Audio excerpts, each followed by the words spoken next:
Okay, the protection of the weak, topic number 3, if you like, is divorce. I thought of this because you spoke about, is there any provision for us to develop and redefine the law? And we face a very interesting challenge when it comes to divorces, because the Jewish law legislation on divorces is was based presumably on the economics of the time, Yeah. and it may not be adequate, may not work socially for today's reality. So, for example, basically, if a man divorces his wife, pretty much regardless of the circumstances. I don't know how much you know, you're a bit young for this. I don't know how much you know about divorce law and divorce settlements generally. Is that something you've come across I like to think point of view? I like to think I know a little bit more than maybe most people my age would on this Right, particular topic. right. So you may have, I mean, the basic concept as far as English law is concerned is that, or perhaps better said, what seems to be the historical foundation, historical and social foundation of the English legal approach, is that very often a wife got married and basically gave up her earning power for the sake of the marriage, bringing up children and so on.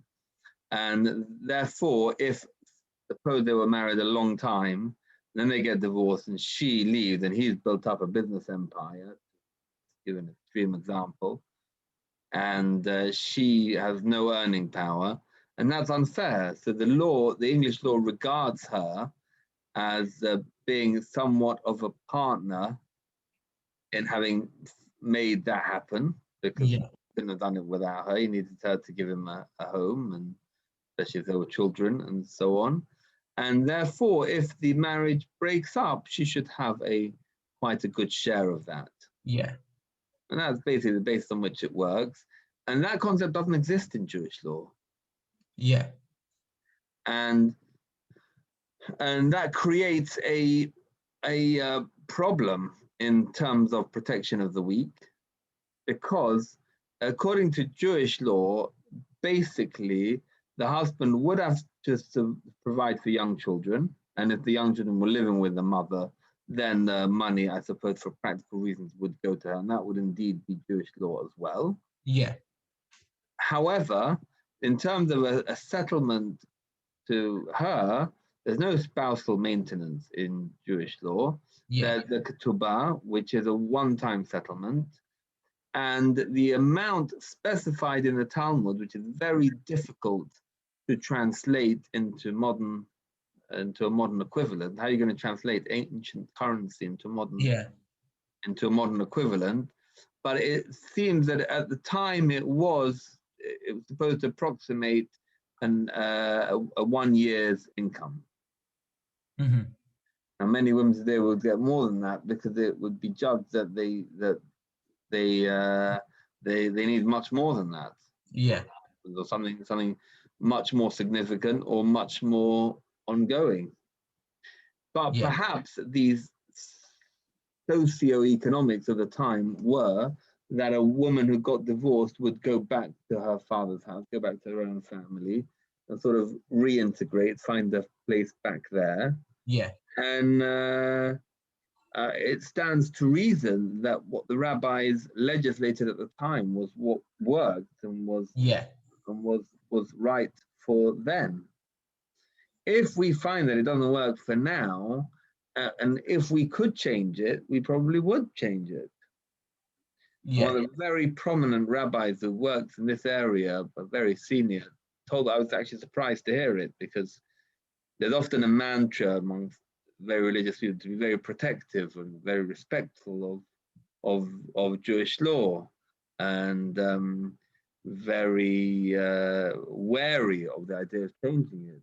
But if we could change that, we would. And the logic is that, I said, the Gemara, the Talmud is quite open about the fact that Jewish law can be changed. That means rabbinic law can be changed. not Yeah. law. And there are parameters. You can't change. There are parameters that make it tricky. To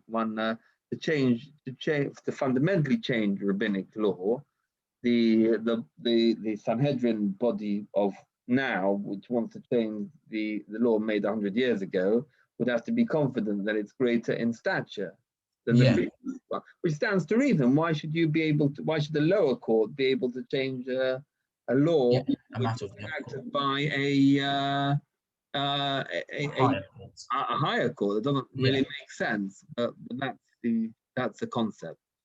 So we're left then, a Beis Din of nowadays may be left with a situation, going back to our case of divorces, where we're left with an unprotected woman. So what do we do? Yeah. So it's hard to give. Are you still with you? You want to hear the? No. I find it incredible. I find it incredibly interesting. Good. You're squeezing out of me more than most people do. So it's very stimulating speaking to you. Intelligent, hardworking, giving me your full attention. So that's great. So let's go on from there. So what I'm saying is, it's a challenge for a rabbi or a Beit Din which is dealing with it. And really the right way to deal with it is not well known. There is a story not in the Talmud, but not even in the Babylonian Talmud, the main Talmud. The second Talmud, the Jerusalem Talmud, or the Yerushalmi Talmud, very little learned. Occasionally it's quoted here and there, and some world-class scholars, they knew the Babylonian, they knew the main Talmud back to front, they've learned that as well, but very simple. But there is mention there of one of the sages of the Talmud who divorced his wife, but then said, look, she was my wife. A divorcee is technically, in some ways, is still a relative. Yeah. Or a relative. She's a relative. I've got the means to support her. She can't sort of go around knocking on the doors of everyone, getting 50p from each door. She can't live like that. Yeah. I'm gonna have to support her. So really, the right thing to do is, and Beit Din tries to do that before they even administer the get.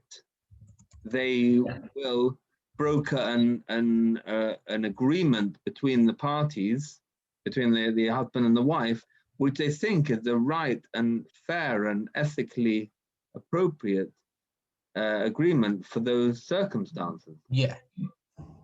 And people don't know that. They think because they may know snippets of Jewish law, the wife's entitlement is often less than the court would entitle her, and the technical entitlement might really be less than she can realistically live with.